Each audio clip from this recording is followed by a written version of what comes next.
أستغفر الله رب البرايا، أستغفر الله من الخطايا. Assalamualaikum warahmatullahi wabarakatuh. Innal hamdalillah nahmaduhu wa nasta'inuhu wa nastaghfiruh wa na'udzu billahi min shururi anfusina wa min sayyiati a'malina. May yahdihillahu fala mudilla lahu wa may yudlil fala hadiya lahu. Asyhadu an la ilaha illallah wahdahu la syarika lahu wa asyhadu anna Muhammadan abduhu wa rasuluh. Subhanaka la ilma lana illa ma 'allamtana innaka antal alimul hakim. Wala haula wala quwwata illa billahil aliyil azim. Amma ba'd. Alhamdulillah, kita melapaskan kalimat alhamdulillah wa syukurillah, dan juga syukur kepada Allah kerana pada malam ni dapat sama-sama kita berkumpul.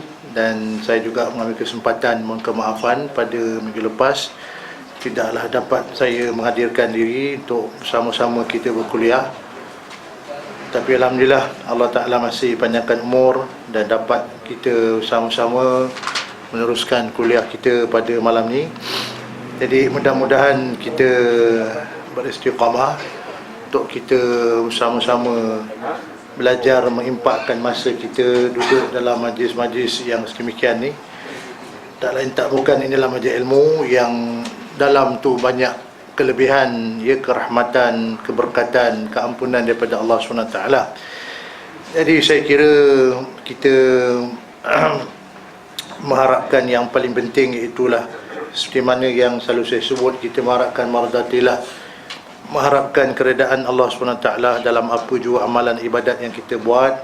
Ya, mudah-mudahan apa yang kita lakukan, sama ada amalan tu berbentuk fardu, yang berbentuk sunat, amalan yang kecil, yang besar, tapi yang paling penting kalau amalan tersebut mendapat mardatillah, mendapat redha Allah SWT, maka disitulah ada rahmat dan juga keberkatan ni. Sebagai pembukaan atau mukadimah pada malam ni, jadi kita masih lagi merujuk kepada sebuah tulisan kitab daripada Tuan Guru Syekh Nawawi Al-Bantani dalam kitab nasihat-nasihat pilihan yang diambil daripada perkataan atau kalam, kebanyakannya perkataan sahabat baginda Nabi SAW dan juga perkataan para awliya dan seumpamanya. Mudah-mudahan apa yang kita bincangkan ni pada setiap minggu untuk diri saya juga, supaya kita dapatlah mengambil pengajarannya untuk kita perbetulkan amal ibadah kita, dan yang paling penting akhlak kita dapat diperbaiki. Jadi pada malam ni kita meneruskan satu nasihat, saya ingat yang ke-16 kot, yang ke-16, dan ini merupakan nasihat ataupun pandangan daripada seorang sahabat Nabi, iaitu Sayyidina Uthman bin Affan radhiyallahu anhu, di mana kata beliau, ada tiga cara untuk kita dicintai. Ada tiga amalan yang kita kalau lakukan akan dicintai. Seperti mana kata beliau, yang pertama, man tarakat dunya ahabbahullah. Yang kedua, wa man tarakaz zunuba ahabbahul malaikah. Yang ketiga, wa man hasamat tam'a anil muslimin ahabbahul muslimun. Ini tiga perkara, kata Sayyidina Uthman bin Affan, kalau kita ada amalan ini maka kita akan dicintai. Iaitu yang pertama kata beliau, man tarakat dunya ahabbahullah. Siapa yang meninggalkan kesenangan hidup dalam dunia, maka dia akan dicintai ataupun dikasihi Allah SWT. Orang yang meninggalkan kesenangan hidup dalam dunia, maka Allah kasih ni. Allah akan cintakan kepada orang yang meninggalkan kesenangan hidup dalam dunia. Itu yang pertama. Yang kedua kata beliau ialah, wa man taraka zunuba ahabbahullah malaikah. Siapa yang meninggalkan akan perbuatan dosa, orang yang meninggalkan perbuatan dosa ataupun perbuatan maksiat, maka dia akan dicintai oleh para malaikat. Malaikat akan kasihkan kepada orang yang meninggalkan perbuatan dosa ataupun perbuatan mungkar. Yang kedua. Yang ketiga kata beliau ialah waman hasamat tam'a anil muslimin ahabbahul muslimun. Ya, dia kata waman hasamat tam'a, siapa yang menyingkirkan atau membuang sifat tamak, perangai tamak ataupun kedekut, kata beliau, anil muslimin, kepada apa yang menjadi milik kepada umat Islam, ahabbahul muslimun, maka dia akan dicintai oleh orang Islam ni.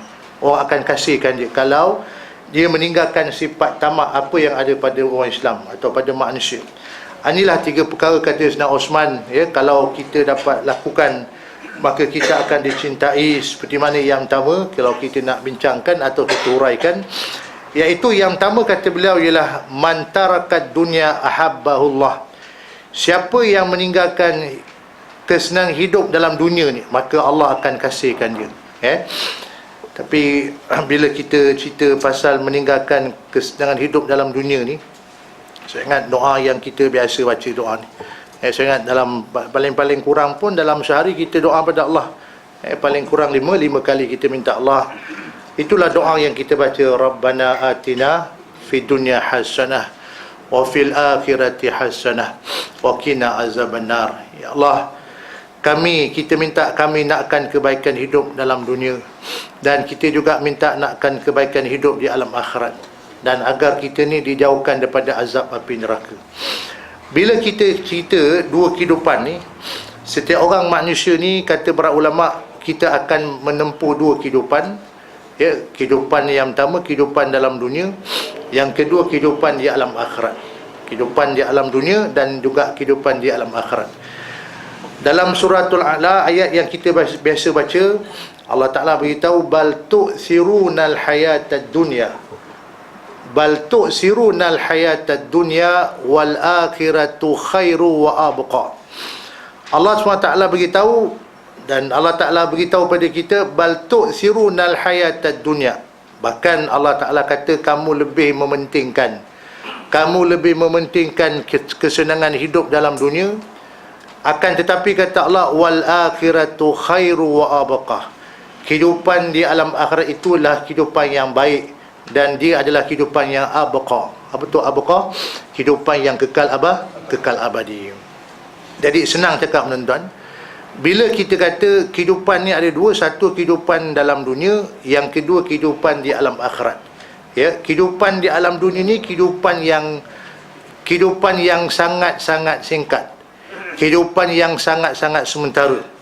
Dan Allah Ta'ala kata wal akhiratu khairu wa abqa, itulah kehidupan akhirat, kehidupan yang baik, dan kehidupan yang abqa, kehidupan yang kekal abadi. Maknanya hidup dunia kehidupan yang singkat sementara, kehidupan akhirat kehidupan yang kekal abadi. Tapi manusia ni, ulama kata manusia ni ada 4 kategori.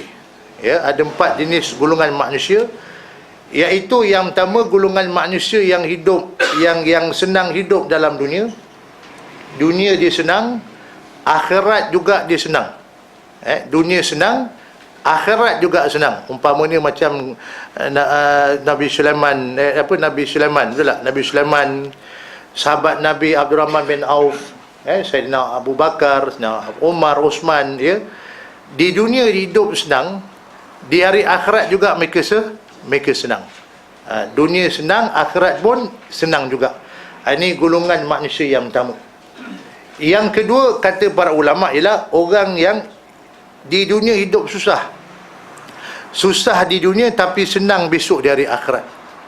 Orang yang hidup dunia susah tapi hidup besok di hari akhirat, dia akan bahagia, dia akan senang.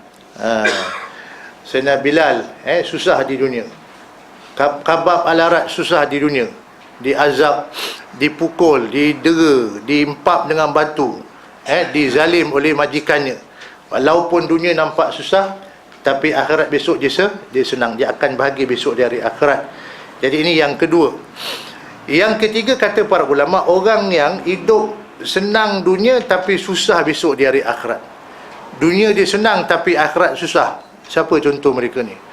Qarun, Qarun Anatullah, Firaun, Namrud, ada dunia, ada pangkat, ada jawatan, ada istana yang besar. Dunia nampak senang, tapi besok di hari akhirat dia akan susah. Sebab mereka tidak beriman kepada Allah SWT. Yang keempat, kategori yang keempat inilah yang paling teruk, yang paling kita khawatir. Orang yang hidup dunia susah, akhirat lagi susah. Di dunia dia susah, akhirat lagi susah. Kat dunia hidup kais pagi makan pagi, kais petang makan petang, hidup dalam keadaan kemiskinan. Dalam miskin-miskin tu tak taat perintah Allah, semayang tidak, beramal tidak, kehidupan tak ada, beragama. Dunia susah, akhirat lagi susah. Jadi ada 4 golongan manusia. Agak-agak kita mengharapkan kita masuk yang mana? Yang pertama tadi, kata ulama, orang yang senang dunia, senang akhirat. Itu yang pertama lah. Yang kedua, susah dunia tapi senang akhirat. Yang ketiga, senang dunia tapi susah di hari akhirat. Yang keempat, susah dunia, susah akhirat. Jadi kita mengharapkan mudah-mudahan kita masuk kategori yang mana. Mudah-mudahan kalau boleh biarlah yang pertama tu, senang dunia, senang akhirat. Kalaupun tak dapat hidup senang dunia, kita jadi orang yang susah di hari akhirat. Walaupun kita susah, walaupun kita miskin, walaupun kita tidak ada jawatan, walaupun kita tidak ada rumah yang besar, di dunia nampak susah, tapi kita masih beriman kepada Allah, kita masih taat pada perintah Allah, kita masih laksanakan hukum Tuhan. Walaupun nampak dunia kita susah, tapi insya-Allah mudah-mudahan kita akan berbahagia besok di hari akhirat. Yang kita bimbang, yang kita takut jangan jadi macam yang ketiga, yang keempat. Yang ketiga ialah orang yang senang dunia tapi susah di hari akhirat. Dunia nampak senang, mewah, hidup mewah, pangkat besar, jawatan pun boleh tahan, rumah pun besar, tapi tak semayang, tak beramal, tak beribadat. Walaupun nampak dunia senang, tapi dia akan susah besok di hari akhirat. Yang paling kita bimbang, yang paling kita takut ialah dunia susah, akhirat lagi susah. Hidup susah, mati lagi susah.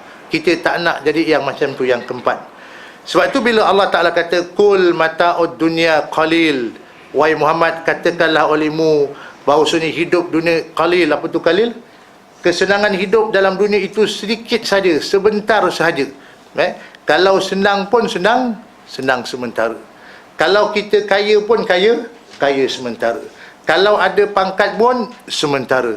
Kalau ada jawatan pun sementara. Kalau kita ada rumah besar pun sementara. Satu hari besok kita pasti akan tinggalkan dunia ni. Semua yang kita miliki dalam dunia ini adalah kehidupan yang sangat-sangat sementara, supaya kita ni tidak jadilah orang yang tertipu pada kehidupan dunia ni.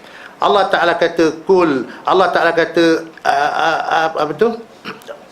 Ad-dunya mata'al ghurur. Ad-dunya mata'al ghurur, mana Allah Ta'ala kata hidup dunia ni hidup yang penuh dengan tipu dan daya. Hari ni kita sihat, besok kita sakit. Hari ni kita sakit, besok kita sihat balik. Hari ni kita ada harta, besok harta kita hilang. Hari ni kita bahagia, besok kita derita. Hari ni kita bersama orang yang kita sayang, besok kita akan ditinggalkan orang yang kita sayang. Hari ni kita ada umur, kita tinggal dalam dunia. Besok kalau dah tak ada umur, kita akan tinggalkan dunia untuk selama-lamanya. Sebab itu bila Allah Ta'ala kata bal tu'thirunal hayatad dunya, bahkan manusia ni sifat dia lebih mengutamakan, mementingkan kesenangan hidup dalam dunia, tapi akhirat kata Allah wal akhiratu khairu wa abqa. Itulah kehidupan akhirat, kehidupan yang baik dan kehidupan yang kekal abadi. Macam bila kita cerita pasal bab dunia ni tuan-tuan, sebenarnya kita bukanlah nak buang dunia tu. Bukan kita disuruh buang semua dunia. Tuan-tuan jangan salah faham. Yang pula balikkan habis semua dibuangkan meja, kursi, bang, semua buangkan. Saya tak katalah kita buang dunia tu. Selagi mana kita hidup dalam dunia ni, kita memerlukan kepada dunia. Tapi dunia tu bukan matlamat. Dunia bukan matlamat. Dunia itu adalah keperluan sahaja. Dia bukan matlamat kehidupan, tapi dia adalah keperluan saja. Keperluan kepada makan, keperluan kepada duit, keperluan kepada rumah, keperluan kepada keluarga, kenderaan dan seumpama, tapi dia bukan matlamat. Jangan jadikan dunia sebagai matlamat cita-cita kita yang paling utama. Sebab tu Nabi doa, Nabi ajar kita doa, ya. Allahumma la taj'alid dunya akbara hammina. Nabi kata, Allahumma la taj'alid dunya akbara hammina. Ya Allah, janganlah kau jadikan dunia itu sebagai cita-cita yang paling utama bagi kami. Jangan jadikan dunia itu sebagai perkara yang paling kita risau, yang paling kita bimbangkan. Risau dunia, bangun pagi, celik mata, ke mana pergi, ya. Bahkan dalam kuliah pun kita masih risau, bimbang tentang dunia ni. Jadi kita tak nak jadi orang yang kubur dunia. Apa tu kubur dunia? Orang yang terlampaukan cinta-cinta asyik kepada dunia. Jadi kita tak nak macam itulah. Kita nak dunia ni jadi keperluan kita sahaja, ya. Macam saya bagi contoh, tuan-tuan. Saya bagi contoh, ya. Satu hari baginda Rasulullah, ni Nabi bagi satu kiasan contoh, ya, untuk kita mudah faham. Kalau kita ambil jari kita, tuan-tuan, ambil jari kita ni, kita cekur ke celup? Kita ambil jari kita, celupkan jari kita di tengah lautan, ya. Kemudian Nabi kata kita angkat jari kita. Angkat jari kita dan kita akan nampak air jatuh setitik dekat ujung jari kita tu. Ya. Jadi air yang jatuh setitik di ujung jari kita itu adalah ibarat macam kehidupan dalam dunia yang singkat, yang pendek ini. Lautan yang besar itu ibaratnya macam kehidupan akhirat yang luas, kekal abadi. Itulah bandingan antara nikmat hidup dunia dan akhirat yang luas abadi. Umpamanya saya nak bagi contoh mudah faham. Kalau kita naik kereta, tuan-tuan, kita akan nampak ada dua cermin yang kita kena pandang, ya. Satu cermin yang besar dan lagi satu cermin yang kecil. Betul tak? Cermin yang kecil yang kita juga akan pandang. Tetapi yang kita fokus yang utama yang mana satu? Kita akan fokus, kita akan sentiasa tengok pada cermin yang besar tu. Itulah tujuan kita, matlamat kita. Yang kecil tu, yang nampak kecil tu, kita tengok pada masa bila? Bila ada keperluan, umpamanya nak tengok belakang, ya. Kalau ada nampak benda-benda yang di belakang tu, kita tengoklah. Tapi tengok tu bukan sentiasa. Tengok bila ada keperluan. Jadi ulama bagi contoh kiasannya, hidup dunia akhirat ni macam contoh, macam kita naik motorkar, kereta. Cermin yang besar tu ibarat macam itulah matlamat kita yang utama. Kita sentiasa fokus, pandangkan kepada akhirat. Tetapi cermin yang kecil tu macam kita memandang kepada kehidupan dunia adalah bila kita memerlukan dunia. Pandang dunia apabila kita perlukan dunia, tapi bukan jadi matlamat. Cuba kita bayangkan apa jadi kalau kita hanya buat motorkar ni, kita duduk pandang yang kecil je. Tengok yang kecil, apa jadi? Yang besar tu kita tak fokuskan, tapi kita duduk pandang yang kecil, apa yang akan berlaku? Jadi kemalanganlah, aksiden, masuk longkang, masuk gaung, ya. Babas sana, babas sini, langgawang. Pasal kita duduk tumpu fokus pada yang kecil. Jadi kita tak nak fokus ataupun terlampau sangat, ya, bermati-matian untuk memandangkan kehidupan dunia ni. Tapi yang kita nak fokuskan, yang kita nak utamakan, yang kita nak pandangkanlah kepada kehidupan akhirat yang kekal abadi. Kalau nak bandingkan dunia, Masya Allah, kecil, jauh beza, tuan-tuan. Paling lama pun selalu saya tanya, paling lama pun kita hidup kat dunia, paling lama pun Nabi kata antara kadar a'maru ummati baina sitin wa sab'in, antara umur 60 tahun dan 70 tahun saja. Tapi kalau nak bandingkan kehidupan akhirat yang luas, yang kekal abadi, ya. Macam ulama bagi contoh, tuan-tuan. Kalau katalah dunia ni kosong, dunia ni kosong, satu benda pun tak ada. Tiba-tiba datang satu ekor burung, bawa dia patuk satu biji sawi, maka dicampakkan dekat dunia ni. 1000 tahun kemudian datang lagi burung tu, ambil satu biji sawi, maka dia pun campak dekat dunia ni. 1000 tahun lagi dia patuk lagi biji sawi, dia campak lagi kat dunia ni. Lama-lama nanti, ya, dunia ni akan dipenuhi dengan biji sawi.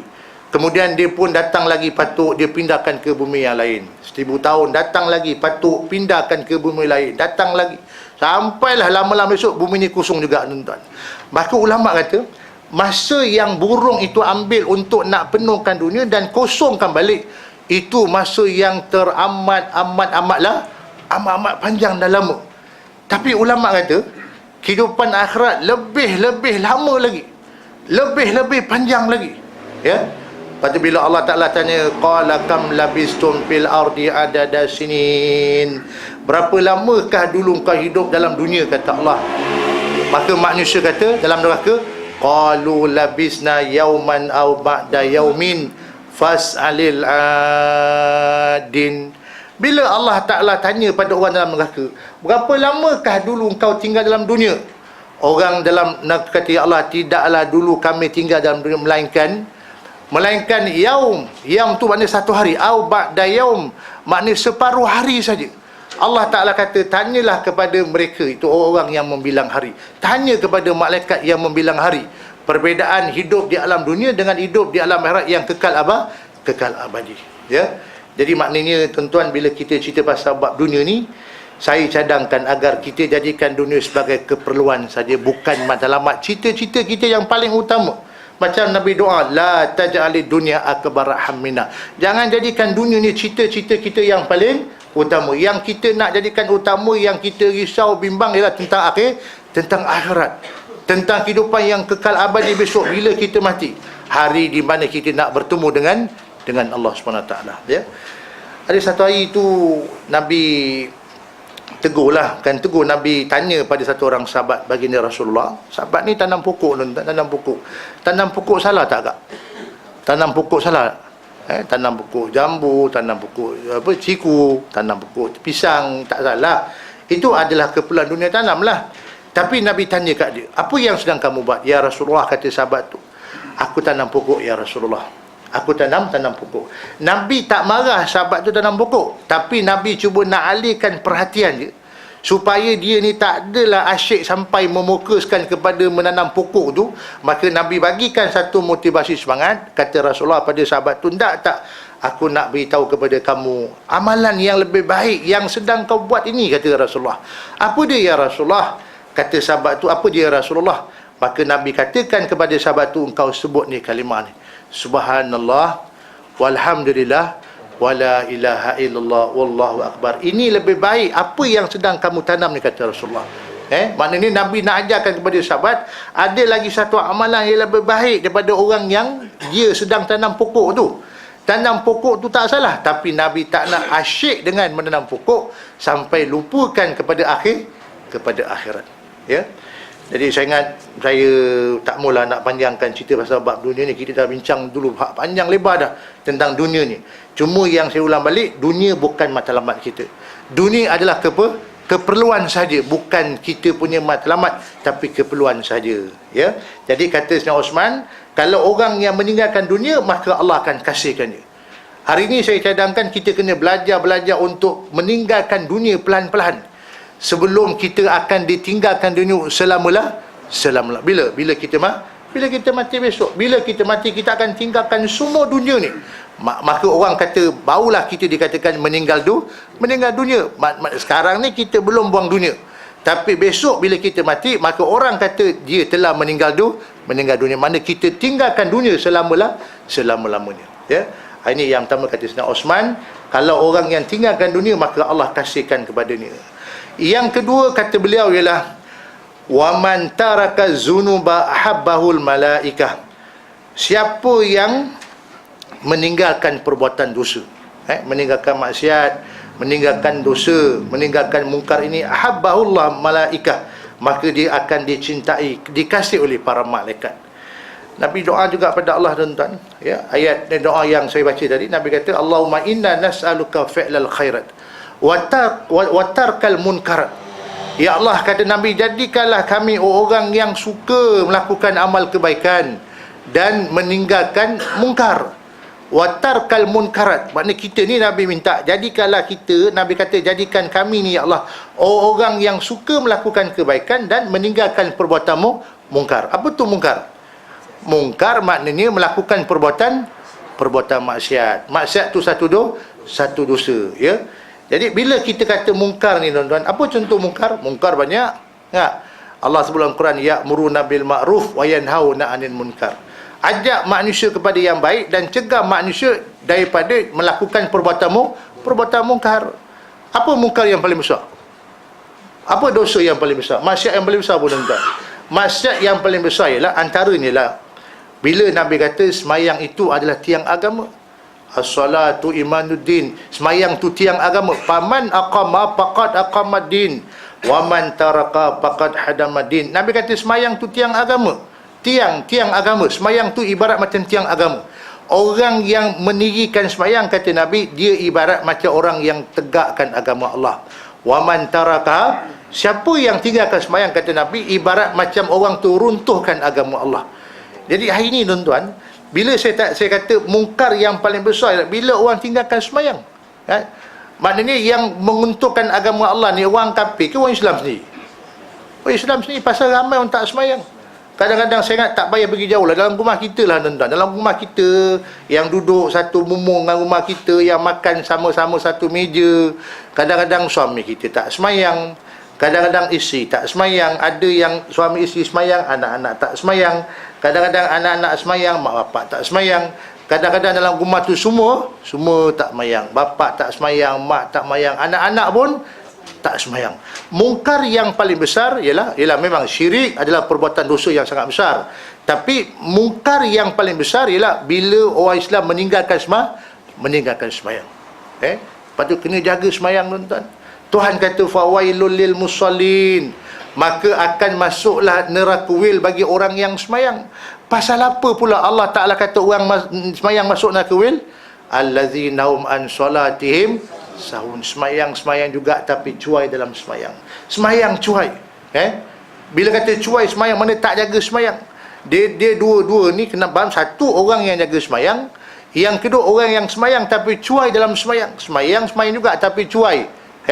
Kalau katalah contoh asar masuk pukul 4.45, pukul 4.50. Dia semayang pukul 6.50 baru nak semayang. Zuhur masuk 1.20, 25, semayang bila? Pukul 4.20, 25. Dekat-dekat berapa minit baru nak semayang kat asar dah. Mana semayang di penghujung waktu. Ini yang Tuhan kata fawailul lil musallin, maka akanlah masuk neraka wil orang yang semayang, sebab dia semayang tapi cuai dalam semayang. Walaupun ada ulama tafsir kata orang yang cuai semayang, orang yang sampai hilang khusyuk dalam semayang. Tapi bila kata perbuatan dosa mungkar ni, dosa ataupun maksiat mungkar ni bukan hanya orang yang tak semayang tuan. Semua perbuatan-perbuatan yang melanggar hukum Tuhan, maka itu dikira dosa. Macam tidak tutup aurat, dosa tak? Dosa, kan? Orang perempuan keluar rumah tidak tutup aurat, maka dosa. Anak-anak kita keluar rumah, yang perempuan keluar rumah tidak tutup aurat, dosa. Ada orang minta mak cakap, bapak bagus semayang, mak bagus tutup aurat, tudung selabuh-labuh, tapi anak perempuan tidak menutup aurat. Ini banyak berlaku macam di Ghana, mak dia cukup jaga aurat, tutup tudung selabuh-labuhnya, tapi anak perempuan tidak menutup aurat. Tak tutup aurat, satu dosa, satu maksiat. Nampak? Orang yang makan rasuah, dosa tak? Dosa. Makan riba, dosa. Tengking suami, nak jawab perlahan, takut tu. Tengking suami dosa ke tidak? Kadang suami tanya makan ke? Ya. Dosa tak Maksum? Kenapa dosa tu?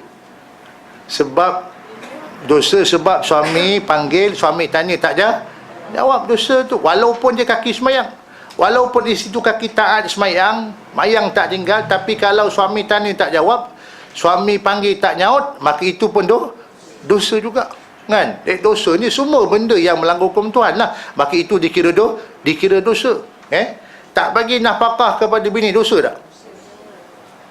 Baik perempuan jawab semua ni, ya laki-laki tak berani jawab. Tak bagi nafkah bini, anak bini, dosa tak? Dosa. Yang dosa siapa? Suamilah, kan? Tak bagi nafkah bini, dosa. Tak bagi nafkah anak kita, dosa. Pasal itu adalah tanggungjawab, kan? Dan dosa ni tuan-tuan, mana semua perbuatan amalan yang kita langgar hukum Tuhan, maka itu dikira dosa. Dikira dosa. Sebab tu kata Sayyidina Osman, wa man taraka dzunuba ahabbahul malaikah. Siapa yang meninggalkan perbuatan dosa, maka dia akan dikasihkan oleh para malaikat. Jadi saya rasa Saya juga tujukan pada saya agar kita hidup dalam dunia kita ni tak nak buat dosa, tuan-tuan. Sama ada dosa dengan Allah Ta'ala pun kita tak nak buat, dosa dengan sesama manusia pun kita tak nak lakukan, ya. Tapi yang saya pernah sebut, kalau dosa tu melibatkan kita dengan Allah, kita minta ampun, kita bertaubat, Allah tu bersifat ghafur, Allah ampunkan, masya-Allah. Tapi kalau dosa tu melibatkan dengan sesama manusia, dosa kita melibatkan sesama manusia, kalau orang tu tidak ampunkan kita, itu yang kita bimbang, takut kita tidak lepas tersangkut besok di hari akhirat. Kan ada satu cerita, tuan, kes berlaku zaman Nabi, ya. Ada satu orang ni hidup tapi tak bayar hutang. Apa hukum bayar hutang? Wajib kan? Boleh tak kita berhutang pada orang? Boleh. Tapi bila dah berhutang, wajib kita bayar balik. Melainkan kalau dia tu menghalalkannya. Jadi tadi saya kata, kalau dosa melibatkan dengan Allah, kita minta ampun kepada Allah, maka Allah maafkan kita. Pasal Tuhan sifat dia ghafur. Tetapi yang kita bimbang, dosa melibatkan hak sesama manusia. Jadi cerita yang berlaku zaman Nabi ni, bila orang tu meninggal dunia, jenazah telah pun dah siap dah. Dah dimandikan dan nak dikapankan, maka orang panggil Nabi untuk semayang jenazah tu. Tapi Nabi tak nak semayang. Nabi enggan semayang jenazah ni, ya. Menyebabkan para sahabat pun tanya, kenapa ya Rasulullah? Sebab Nabi tahu yang mati tu, yang Nabi tak mau semayang jenazah tu, sebab dia mati ada hutang. Ada hutang yang belum dibayar. Maka Nabi tak nak semayang jenazah. Hutang ni, tuan-tuan, melibatkan hak manusia, melainkan kalau orang tu menghalalkannya sebelum kita mati, ya. Kemudian adalah satu sahabat, dia kata, ya Rasulullah, aku jamin bagi pihak, aku tolong bayar hutang bagi pihak si fulan tu. Dia nak bayar hutang si fulan tu. Bila Nabi dengar yang ada orang yang tolong bagi pihak untuk bayar hutang si fulan tu, barulah Nabi rasa gembira. Maka Nabi semayangkan jenazah tersebut. Maknanya Maisa, Nabi tak berapa suka orang mati hutang masih tak bayar. Pasal hutang tu bersangkut dengan hak manusia. Kalau dengan Allah kita lepas, tapi kalau dengan dosa manusia kita tidak lepas, maka kita akan tersangkut besok di hari akhirat. Lepas tu bila kata dosa Allah, dengan Allah pun kita bertobat, dan dosa dengan sesama manusia pun kita segera minta maaf agar dia memberikan kemaafan kepada kita, supaya kita tidak akan dituntut besok di hari akhirat, ya. Jadi inilah yang kita cuba nak belajar. Dan saya jugalah, tuan-tuan, agar hidup dalam dunia ni kita cuba belajar agar kita tidak melakukan perbuatan dosa. Tapi dah kita sifat manusia sifat dia sentiasa buat dosa, lakukan kesalahan, kesilapan. Tapi orang yang dah buat salah silap, maka dia segera bertaubat, minta ampun kepada Allah. Maknanya kita nak, sebelum kita mati tinggalkan dunia ni, dosa kita telah semua pun dipadamkan, telah dipadamkan. Tapi untuk delete, tuan-tuan, nak padam dosa, nak delete dosa tu, mesti buat di mana? Macam orang buat filem. Orang buat filem, pengeluar filem dan pengarah filem, tuan-tuan. Kalau filem tu ada cacat, ada tak baik, lompang sana, kecacatan filem tu, bila masa proses nak edit, nak delete bila je? Sebelum suntingan tu nak buat masa bila? Sebelum ditayangkan di Powerbank. Sebelum orang tengok, oi, filem ni banyak cacat sela ni, sana lompang, sana cacat, sana tak bagus. Suntingan editan filem tu dibuat sebelum filem tu ditayang di panggung wayang. Maka sama juga saya nak cadangkan, sebelum kita disunting besok di hari akhirat, maknanya kita nak sunting, nak edit dosa kita yang dulu datang bersih, bila kita balik ke jumpa Allah pun kita kena bersih. Jadi nak edit, nak potong, nak delete dosa ni bila nak buat? Sebelum kita balik jumpa Allah Ta'ala, maka semua dah bersih. Itu yang kata Hamka.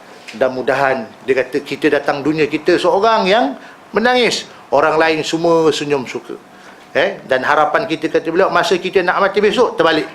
Biar kitalah seorang yang senyum, orang lain semua menangis. Tapi yang kita bimbang, takut masa kita nak mati besok, orang semua senyum, kita seorang menangis. Kita bimbang, takut jadi macam tu.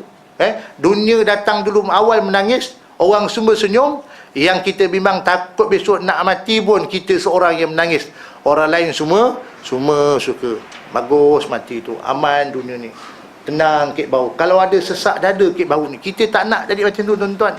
Kita nak maknanya kalau kita ada kat dunia, orang sayang kita. Hilang kita, orang cari. Tiada kita, orang tangisi. Itu patut jadi macam tu. Ya, jadi ni yang kedua lah, meninggalkan perbuatan dosa, maka malaikat akan kasihkan kepada orang tersebut, kata Sayyidina Osman. Yang ketiga kata beliau, waman hasama tam'a 'anil muslimin ahabbaul muslimun.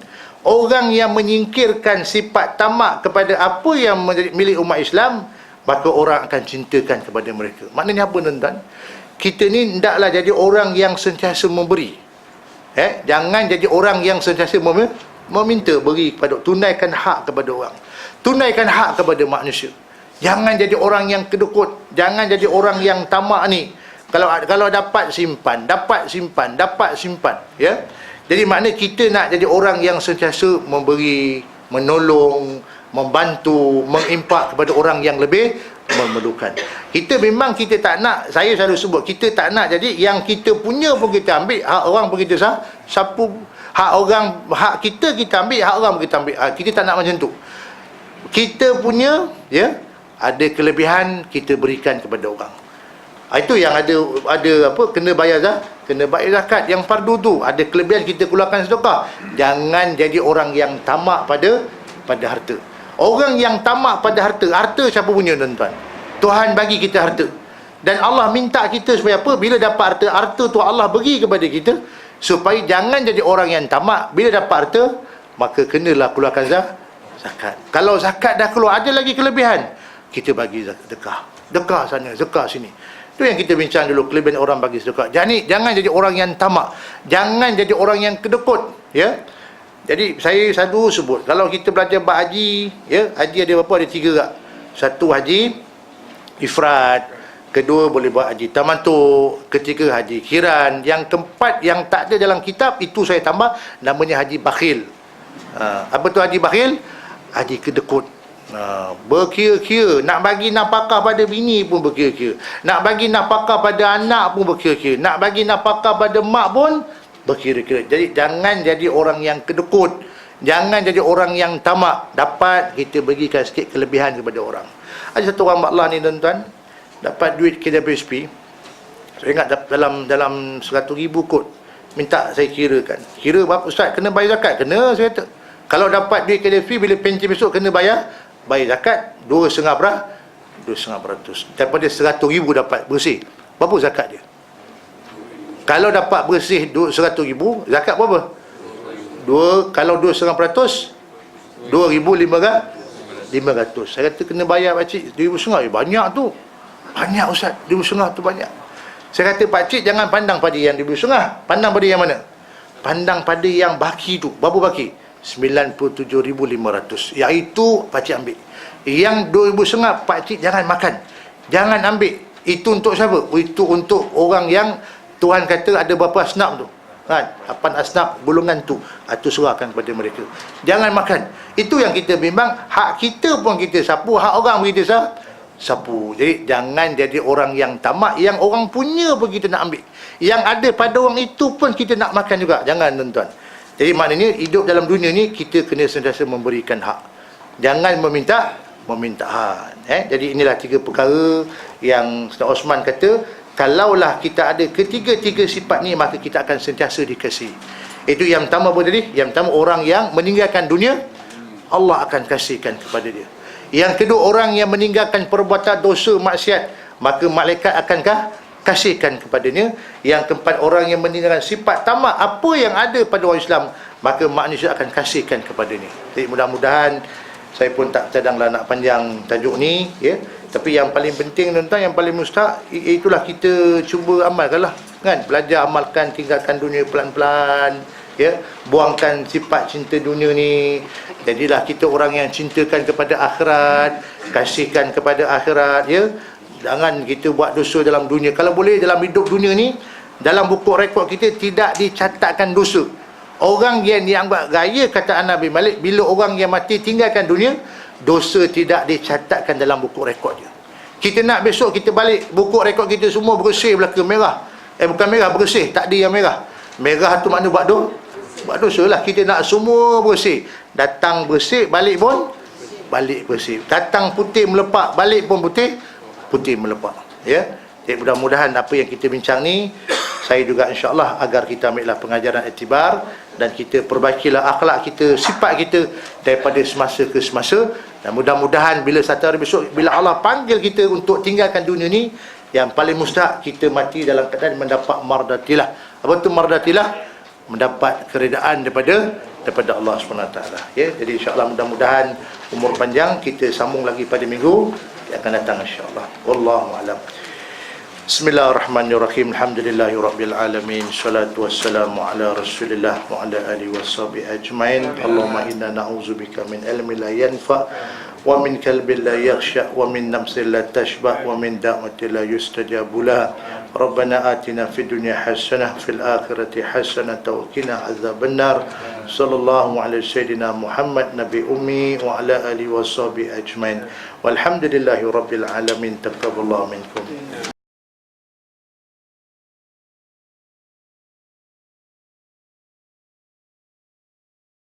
أستغفر الله رب البرايا أستغفر الله من الخطايا